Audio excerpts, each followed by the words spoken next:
Good morning, dear teacher.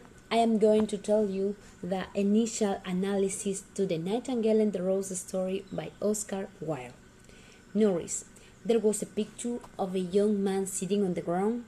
The text was written in prose, and the title left me confused since there are two characters, but I was not able to identify who the protagonist could be without starting to read it. Pattern. The author repeats and uses some phrases and dialogues reflecting the altruistic effort that makes the Nightingale for helping the young student. He also uses patterns to encourage her, the Nightingale, to create and make a red rose, despite she had to sacrifice her life to get it.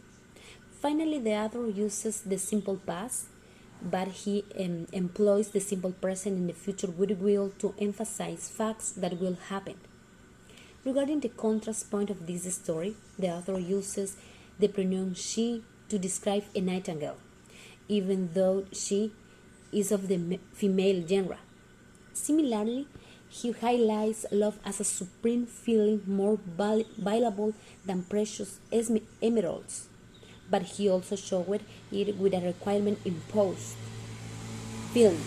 The story was developed around a hedonic tone, so all the characters in this story seem to understand that there is not reason to suffer from the absence of material things like a rose, and it becomes disturbing because it seems that anyone could stop the nightingale's die.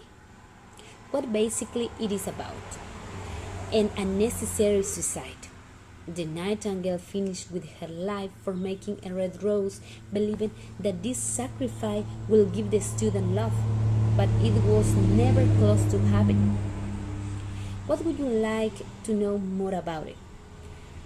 Why the author uses compound words joined with a hyphen, like to hyphen tomorrow? Why does not he just write tomorrow?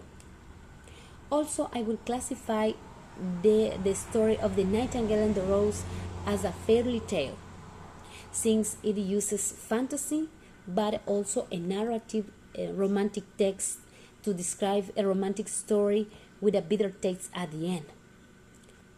Who is addressing? Children, adults, and people in a society, since the author talks about animals, but he focuses on solving a problem. Where and when? The story was written in 1888. The setting is in a garden where the nightingale knew the problem that the student had, and the cold weather was the perfect environment for a red rose to never grow.